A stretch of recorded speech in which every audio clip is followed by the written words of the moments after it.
everyone, so today we're going to be talking about a tool called Thinglink, and Thinglink has been around for a while, but it's just recently picked up steam with teachers in terms of using it in the classroom.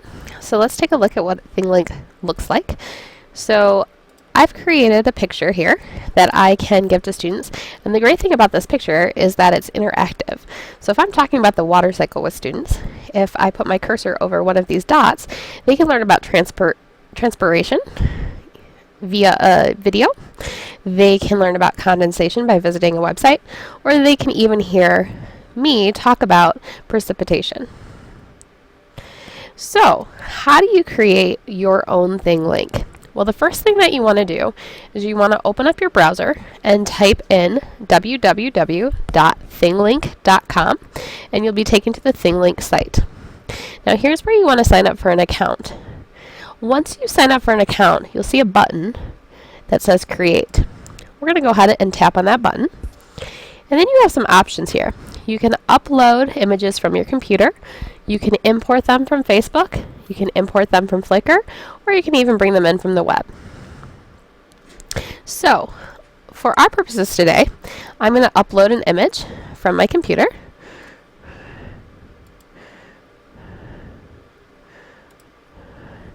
And I'm going to choose this from my desktop.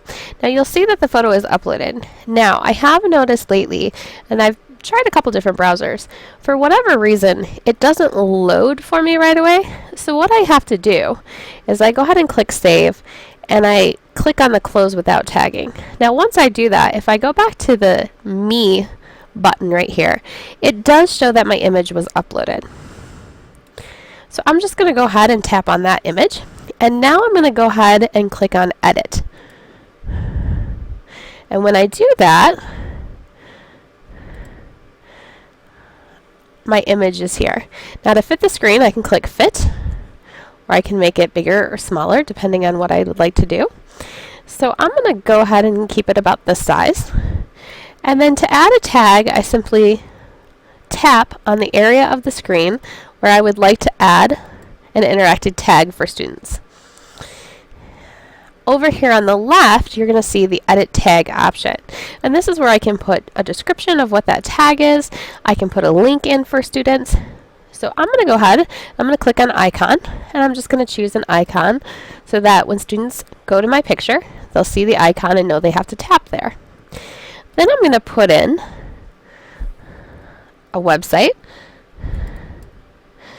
And to do that, I'm just going to go out here and get my precipitation website. I'm going to copy the link and then go back to Thinglink and paste that link in.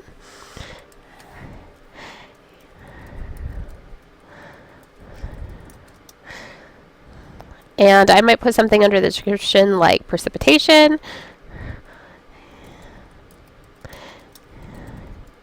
And maybe I'll even ask them a question.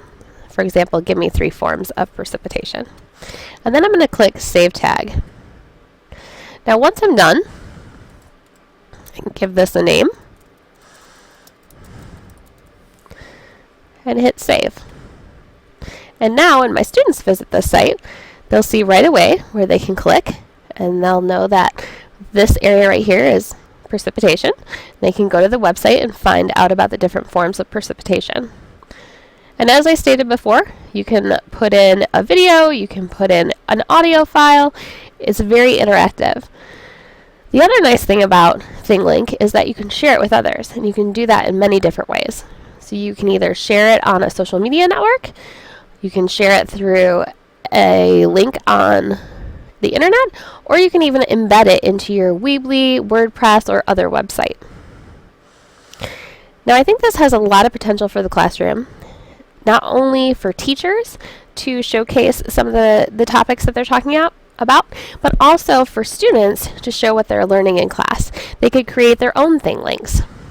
If they're studying maybe algebraic equations, they could actually walk you through an algebraic equation using sound files and maybe different videos that they've created.